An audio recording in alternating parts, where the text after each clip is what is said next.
Greetings, ladies and gentlemen. My name is Ryoden, and Ruin has come to our family. Today we'll be starting a new series on the Darkest Dungeon. Now, this will be a brand new save file. It's not going to be my high-level estate. I'm not actually going to be using any mods. This game is still in early access, but there's already a bit of a modding community, and at least one mod has already kind of caught my attention. I believe it's called The Deepest Dark. It just makes the game supposedly a lot more difficult. But for now, we're just going to be sticking to the base game. This is the unadulterated game, exactly what you'd see when you launch it.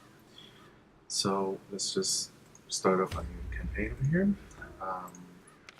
Name it. We're going to go with that. So, well, I'm going to let the introduction play out. If you would like to skip to the gameplay, I'll add some sort of annotation or comment in the video below. Otherwise, stay a while and listen.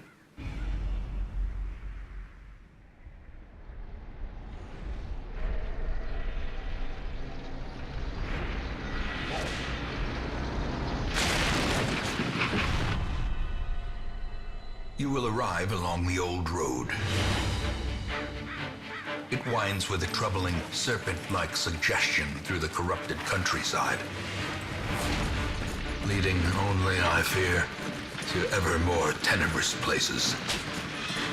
There is a sickness in the ancient, pitted cobbles of the old road, and on its writhing path, you will face viciousness, violence, and perhaps other damnably transcendent terrors.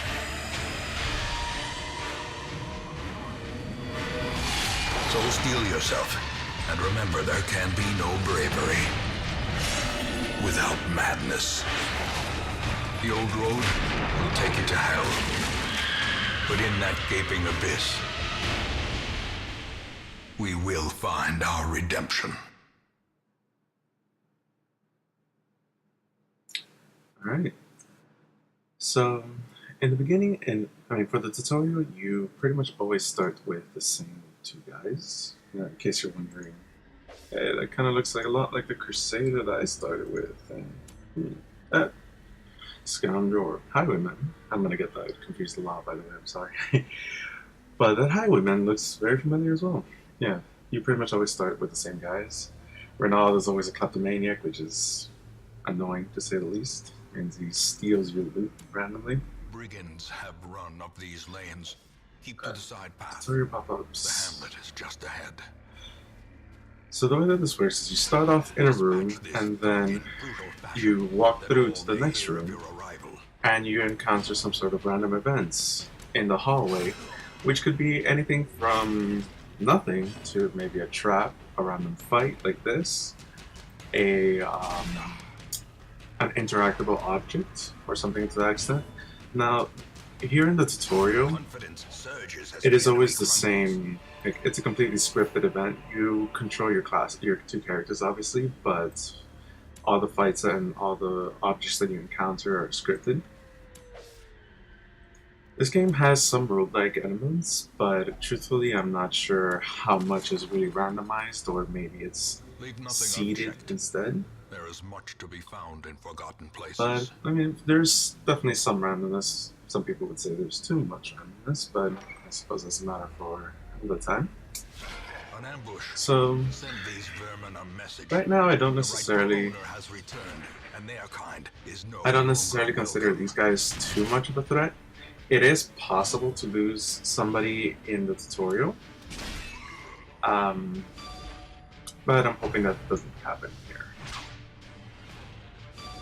So, I mean, it's just a Fusilier, I believe, and Bloodletter. This guy just whips everybody, makes them bleed, and trying to stun him. He has a decent stun resist, but yeah, there we go. Meanwhile, have the Highwayman just kill the guy in the back line, make it a 2-on-1 fight, and now we're gonna stack a couple bleeds on this guy, or maybe not. So we're just gonna smack this guy in the face. Hoping nothing goes too crazy. Speaking of which, it is nice when, like, if both you guys survive the tutorial as possibly intended, They start off with something of an experience boost. They'll both get instant level Bring her the 1, beast. which does The make a greater the significant glory. difference because that means in your first dungeon, they will take a significant amount of reduced stress. So while your other new recruits are probably going to be freaking out, these two should hopefully be just fine. It's trapped. Yeah, it's always trapped, as far as I can tell. I think this particular chest, again, the tutorial is pretty much a scripted event, except that you control the fights. So that's it, there's nothing else to be done here. Let's go to town. So thankfully we didn't lose anybody in the tutorial. That would have been rather embarrassing way to start the series, but all is well. This Mania. If you're wondering what these things do, basically it forces them to interact with certain curios. Again, the interactable objects that you can find as you go through the dungeons. Welcome home, such as it is. This squalid hamlet, these corrupted lands, they are yours now, and you are bound to them. So if you are not familiar with the story and would like a little synopsis, basically our rich and decadent uncle has turned to dark ways and unleashed an evil upon this land. So he's called upon us to restore the family name and restore our hamlets here to its former glories. I do think, yeah, as you upgrade the buildings, or maybe just as they unlock, there's a visual change on them. Like right now, you can see everything is boarded up. It all looks really dilapidated. But then, I'm not sure if it's just as when you unlock it, they get rebuilt instantly, or gradually as you upgrade them. But I mean, if it is the upgrade, it'd be really cool if it worked like that. So anyway, the graveyard. Most will end up here, covered in the poisoned earth, awaiting merciful oblivion. Not if we can avoid it. Hopefully the narrator isn't terribly loud, but just loud enough that you guys can actually hear him, so it doesn't totally sound like I'm just talking to myself. Well, I am, but you know what I mean. I hope you do anyway. Now, the stagecoach. Women and men, soldiers and outlaws, fools and corpses. All will find their way to us now that the road is clear. These are the classes currently available. There have been talks of more to come in the future. I'm really looking forward to that. But what's really important about the stagecoach, at least early on, laboratory than the blood-soaked battlefield, is that you want to do this upgrade as quickly as possible. And by quickly as possible, I mean right now. As soon as you get into the game, you want to upgrade this to Stagecoach 3.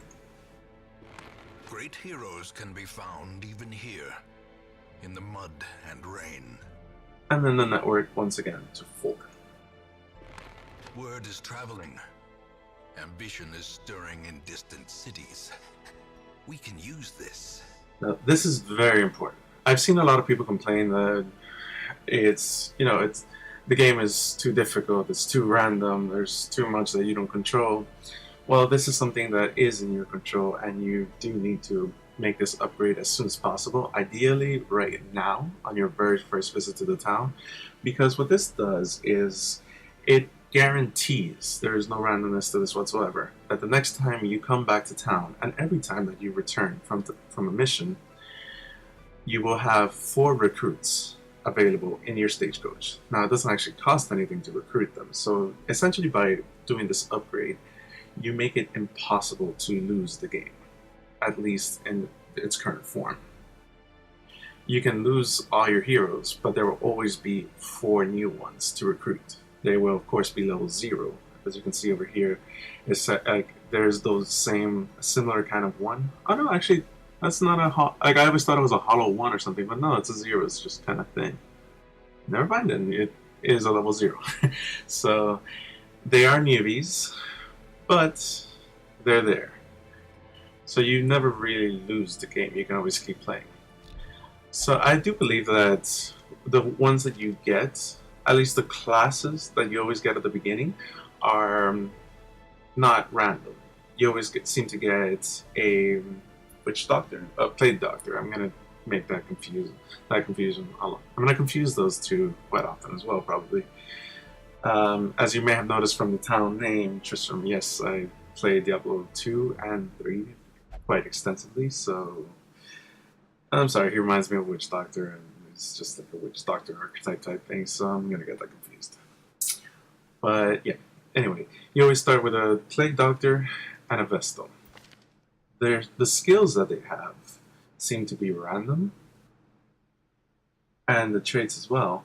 But you always get those two, which is pretty nice because it completes your composition rather nicely. You know, you have the Highwayman is honestly great in any of the 4 positions. You can make it work if you correctly, if you give them the correct skill layout, basically. The Crusader does indeed prefer to be in either the first or 2 ranks, as you can see here. Very strongly prefers to be in the first 2 ranks. Although if you add things like Holy Lance or these others, then he's more flexible. But I always keep him in the first 2 ranks. It's just the way that I play with that class. This particular Crusader, Highwayman, prefers the 2nd or 3rd ranks, as you can see here. So really we're going to keep him in the 2nd rank and then have the Plague Doctor in the 3rd rank. And then I actually really like this Vestal. I'm going to keep her in the 4th rank, which means she'll be able to use Dazzling Light, which is a stun, Divine Grace, which is a heal and another heal, and AoE heal. And this, she won't be able to use this at all from the back row, as you can see in these little 2 little circles above the skill name. They can only be used in the first 2 ranks, but that doesn't necessarily matter to me. So, without further ado, what do you guys say we get started on our first dungeon? So, a mecca of madness and morbidity. The first encounter that you have work begins. Is always into the ruins, as far as I can tell. Again, some things are possibly randomly generated, other things seem to be seeded. The very start of the game seems to be extremely consistent. Sometimes dungeons have a chance to give a random item like this that you see here. They'll always give like a couple heirlooms and a bit of gold depending on the location that you're going to. As you can see here, different dungeons give different heirlooms. The Cove is not yet available. These 2 will unlock before too long, hopefully. But sometimes, in addition to the regular rewards, they'll give a trinket. Now, I've seen this be anything from a common trinket to an ancestral, which is essentially this game's legendary or rare or whatever. Trinkets in this game are interesting, but I mean, for now it's the only mission we can do anyway, so let's just get to it. The cost of preparedness, measured now in gold, later in blood. Now that line the narrator delivers is very key, I feel. Preparedness measured now in gold, later in blood. Essentially, you're going to pay for the success of this mission. You decide what you're going to pay with, either gold or blood from your heroes. Personally, I prefer to pay in gold. There are perfectly viable strategies that involve just basically sacrificing the endless stream of recruits that this game gives you, but we won't be doing that. I like keeping my guys around. I don't like abusing them like that. It feels rather careless, and that's just not the way that I want to play the game. So we're gonna prepare a little bit generously. If you do like 8 food and I think 4 or 6 torches, something like that, is what the game suggests for a short dungeon. That should be enough. You know, I'm gonna go ahead and get 12 food. It's a little bit extra gold, but I'm not really worried about it. We're going to be going into the ruins. I'm going to take 1 shovel just in case. I'll speak a little bit more about that shortly, but in the ruins you want keys as well.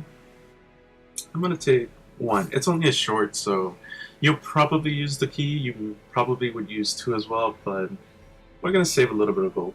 I'm not going to really bother with all the others, although maybe, you know what, I'll take a holy water as well. There's a bunch of curios that interact with that. So, let's get going.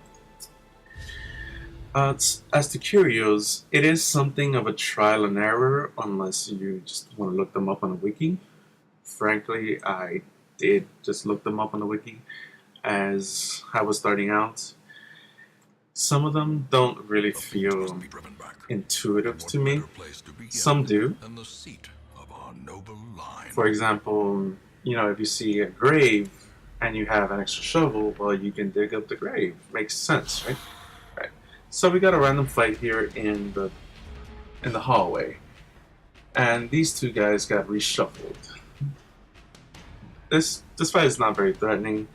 Bone Rabbles are pretty, like, they have very low HP. If the ones with clubs don't really do any damage to worry about. The ones with swords can kind of hurt, but these guys are pushovers. He doesn't really do any damage either. He just kind of stresses you out. So I mean, everybody's full health. We're just gonna start off with a stun on. Doesn't really matter. Let's just stun him for the heck of it. You have 0 stun resist, so as long as you land the hit, it should be guaranteed. So you see, very little damage, but a lot of stress. Here, we're just gonna do some AoE. Thankfully, it did connect. Early on, the Highwayman's accuracy is not exactly the best, but we're gonna go ahead and use Zealot's Accusation. Hope it's an AoE ability that should kill this guy. Oh! Confidence surges as the enemy crumbles. I could also do that and just kill both of them. That simplifies matters. Now, this guy from the second position cannot use any ability except for Incision, which is not ideal because it causes a bleed, and as you can see over here, these guys have a bleed resist of 100%. Now, that does not mean they are immune to bleeds. And these guys as well, from the first rank, they cannot use their stress attack, they can only stab you. But yeah, 100% resistance does not mean an immunity. I think the game is a little bit confusing in that respect because it does say, oh, skeletons can't be bled. That's not actually true. If you have a high enough skill level and maybe some items that add bleed chance, you can make them bleed. Don't ask me how, but you can. So books, this is interesting. Books have a chance to give you stress or a positive quirk, which at the beginning, positive quirks are most welcome. I'll go ahead and make her read it. Hopefully she'll get, oh, not that. So she got a bunch of stress, and it's hopefully okay. Statue. So this statue, as you can see, has a nice little sword. This is going to be a buff, I believe. It's a damage buff, so we're just going to give it to the Crusader at this point, I believe, because he's probably the one that's going to deal the most damage in the group at this moment. The Highwayman is an extremely high damage class, but as I said early on, his accuracy isn't necessarily the best, at least with his AoE ability. Oh, we got shuffled and this guy got put on rank 1, that's pretty terrible. Let's just have him pistol shot this guy in the back. Not a terrible amount of damage, but enough. Let's see if we can finish him. Awesome. Okay, so as you can see, these little markers that just went away, the little orange marker, in case you're not aware, is basically your turn indicator. The game doesn't tell you the turn order. It doesn't tell you who is going to go first, but it does tell you who hasn't gone yet. And that's a very important bit of information that it gives you. And you should be basing your strategies around that. So we're just going to finish this guy off. I could try to do a bit of healing, but honestly I'm not concerned about that damage that they've taken so far. Missed. These guys do have a fair bit of dodge. 13. My base accuracy, as you can see on this ability, is only 75. And you can see the hero chance to hit is only 58%. That's actually abysmally low. Thankfully, he did connect. We got a bunch of food, some torches, so it appears that we did over-provision for this run. But frankly, I'd rather spend a little bit of extra gold on the provisions than either lose someone or, food doesn't necessarily guarantee that somebody's not going to stress out. But it definitely lowers the the risk that anyone's going to actually die. So this fight, these guys, the cutthroats, do a lot of damage. They can stab a single person and it usually hurts pretty hard, or they can do an AoE on the first 2 ranks again, very unpleasant. I would like to kill him as quickly as possible, but then this guy also does a group-wide AoE that I would really rather avoid, so I'm just gonna try to shoot him. Okay, and now the Plague Doctor can do his little plague grenades, which means he can target the two in the back row. When you see this little icon here that the two highlights are connected, that means it's an AoE ability. Again, I am speaking as if you're someone new to the game. I don't mean to insult anyone who is already very familiar with the game. You know, I'm not trying to insult your intelligence or anything. I'm just trying to be helpful to those that are a little bit more in need of guidance. So we're going to go ahead and plague grenade these two guys in the back. Thankfully, it hit and they did not resist the blight. So now both of them are blighted for 3 damage for 2 rounds. It's not necessarily the most impressive damage ever, but it's decent. Here we go, that's the AoE. It could have been worse, I suppose. I'm just going to try to smack on this guy and get him down as quickly as possible. Now, it is not ideal that I'm splitting damage, but I think in this particular fight, it's a fairly efficient way to approach the fight. So now, you see, this guy was going to blight for 3 damage and he only has 3 HP, so effectively he is dead. On his very next turn, he will just die to the blight and he is no longer a threat. It's very important to take things like that into account. So I could just shoot him, but obviously that would be a complete waste of damage. So I'm going to shoot this guy instead. If we do 7 damage, which is unlikely because it's a very high roll for us, he would die as well. We only did 5, so he's dead. Unfortunately, he survives, but he will die on his next turn. So effectively now I can completely ignore this guy and just focus on this one, and that is exactly what I'm going to do. Oh, I completely forgotten to use this. Now there's really no point. It would heal him for essentially 5. No, maybe that's not so bad. Yeah, okay, I'll go ahead and do that. Hopefully he'll hear himself. Perfect. So the Plague Doctor is an interesting class with their heal because the actual amount that you heal is very low, but if you get rid of a really nasty blight or bleed, that is also effectively a heal. And it allows him to actually be more effective than might seem at first glance. So I'm going to go ahead and AoE. Awesome, we rolled a 2. I'm not a big fan of the level 1 Divine Comfort because it seems to heal for just 1 all the time, which isn't the most impressive thing ever. Kind of like that. But it's useful if nothing else for getting people out of that store. And crits are very useful as well. So again, this guy's already dead. He's gonna die to the blight. I'm just gonna go ahead and heal someone again. It's only 1, but it's not necessary to kill him. He's already dead. There you go. Prodigious size alone does not dissuade the sharpened blade. Rubies are most welcome. Lucky dice. 3 accuracy, 5 dodge, minus 8% damage. See, this is what I'm talking about when I say trinkets are interesting. They usually have some sort of positive effect and some sort of negative effect. So it's up to you to determine whether it's worth using it. In many RPGs, you start off with really terrible or no gear at all. And then you find, some terrible gloves with a hole in them or something, but you wear them anyway because they're better than nothing, right? But in this game, a trinket is not necessarily better than nothing. For example, I wouldn't trade 8% damage for a tiny bit of accuracy and a little bit of dodge.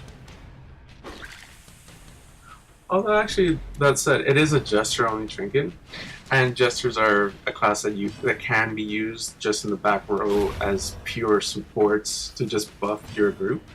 So maybe it's not actually quite as bad as I initially assessed it. So I'm not really talking about strategy on this fight because, as I said the first time around, it's really not a threat to just have the 2 little club guys, and we already did that fight, so I'm gonna just kind of glance over that one. Now this is why we brought shovels. The thing with shovels and food is that if you bring too much, you waste some gold, which isn't ideal, but if you don't bring enough, it is absolutely terrible. You take a bunch of damage, you take a bunch of stress. It's just not worth the risk, in my opinion. So I'd rather over provision a little bit than be missing food or shovels. With the other stuff, things like keys, holy water, if you don't bring them along, it's not the end of the world. But food and shovel, I usually try to be prepared. So we have books again. I believe we're. Oh, I don't want to use it on her again because she's already stressing out a little bit. Ideally, I would actually like to keep these two very low stress so I can maybe use them again in the next mission. So, and the Witch Doctor is honestly, sorry that again. The Plague Doctor is honestly someone that I might consider getting rid of early on. So, you know what? Screw it. I'm just gonna give it to her. Damn it. Oh shit, I think she actually didn't get stressed out, that's great. So it just reminded me to pump up the light. I have been forgetting, but honestly I'm not terribly concerned. In higher levels I do tend to run dark most of the time. I am going to avoid it in these early missions, especially if I just have like rank 0 guys, because I don't want them freaking out completely. But it's not terribly scary. These Arbalists, however, are a little bit scary. Oh, and by the way, this is the guy with the sword. So he's going to do significantly more damage than the guy with the club. The Arbalists are a threat. They are extremely annoying, especially later on. Well, even early on, they still do a ton of damage. So my general strategy is just AoE. That hurts. That hurts a lot. So we're not going to AoE. I'm going to go ahead and do a single target heal on the Plague Doctor. Oh, Jesus Christ. So they keep focusing on her. That's not good. Hopefully it won't go terribly bad. I'm starting to get to the point where some of them should start dying. Hopefully. 2 damage, that's a very low roll. I'm gonna keep... Oh, I did the wrong heal. I am used to playing with the actual keybinds as opposed to clicking on each individual skill, but then I forgot to redo the keybinds on these characters, so not good. I'm gonna try to hit this guy. Hopefully I would have done enough damage that the blight would have killed him on his next turn. No such luck though. At least this time they're starting to spread out the damage a bit more. Now they bumped him back to the back, and oh, here comes. No. Not enough damage. Since he's in the 2nd rank, he can't actually shoot. So he does the bayonet stab, which is nowhere near as much damage. Now I need to do 1 damage to this guy, which is not... I can't rely on the Highwayman to finish him off next time because the Highwayman's obviously stunned. So I'm going to go ahead and just do an AoE. It is massive overkill, but I have to, the way I see it. So this time I'm not going to do the wrong skill, and I'm going to single target heal this guy, or girl. I'm pretty sure it's supposed to be a girl. Oh dear. Stop that. Hit this guy, the Crusader. Okay, so I'm gonna go ahead and finish. This ability does have a higher accuracy, so I'm gonna go ahead and do that. It only does 1 damage, but I only need damage, so there we go. So now I am gonna stun this guy and see if I can get a heal off. I'm gonna waste a little bit of time. Hopefully, there we go. I'm not gonna continue doing that. I'm just gonna finish this guy off right now. Or maybe not. Maybe right now. There we go. And the reason for that is you can continue to try to stall and spam out the heals, but the problem is that if you stall too much, your heroes will get stressed out, and that's maybe worse. Suit of armor. This is also going to be a buff, I believe, but it should be a defensive buff. I'm going to give this one to the Highwayman. Honestly, I would rather the Witch Doctor not die, but if he does, I'm not entirely concerned. Oh no, it was a trait. So you got Rune Strip. Oh my god, that's awesome. He got Ruins Tacticians, which means anytime he is in the ruins, he does 15% more damage to everything. Which is great because there are different quirks that increase your damage and whatnot against different types of creatures. Like there's Hatred of Mankind, Hatred of Beasts, Hatred of Eldritch, etc. Actually, I think it's probably all of them. But but the Tacticians means that anytime they're in that dungeon, they just do 15% more damage to everything, which is, again, awesome. You don't really need more torches. I'm not really too concerned about the light, honestly. If it goes down, whatever. So we have a trap here. Thankfully, we did get some good scouting. And we're going to go ahead and try to disarm it. You can see the trap resistance down here. It's not entirely impressive on anybody, but that Highwayman is our best, so let's give it a shot. Oh, disarm. Thankfully. So we do know that there's going to be a fight in this next room. I'll go ahead and use a little bit of light. There's still like half of the dungeon left to go, so I'm concerned about using food to heal at this point, in case we do run into 2 more hunger events. It's probably unlikely that we will, but it is possible, so again, risk versus rewards. You have to try to manage your risk as best as possible. There is some randomness to it, but you gotta do the best that you can. And there's that crit I was talking about. That hurts.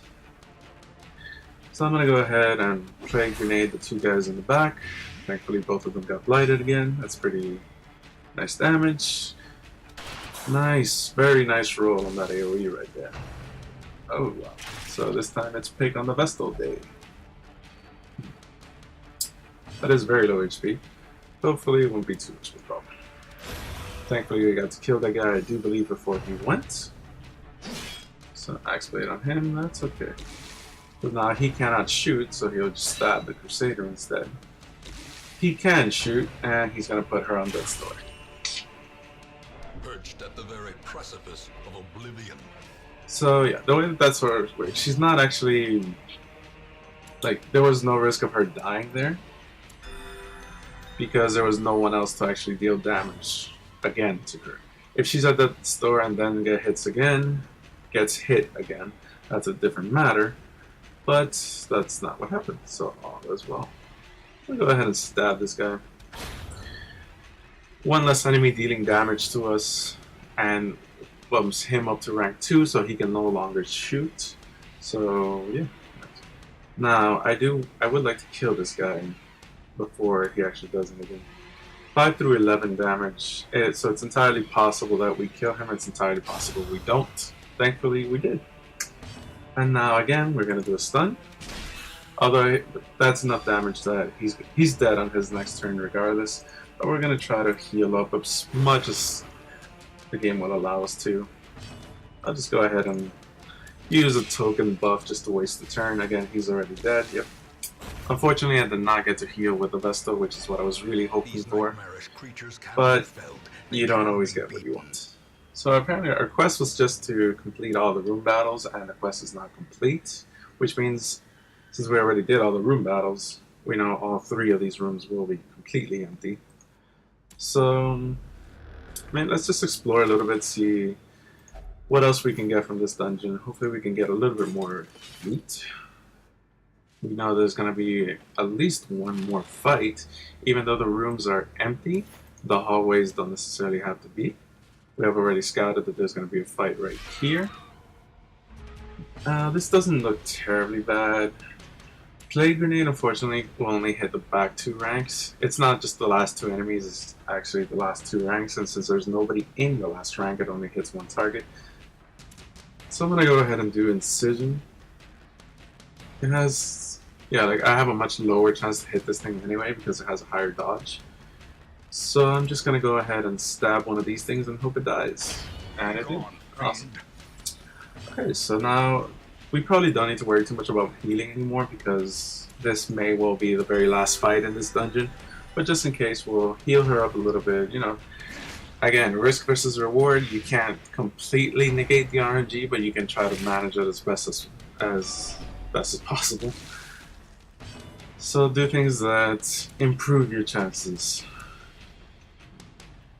We have an 85% chance to hit here. That's pretty decent.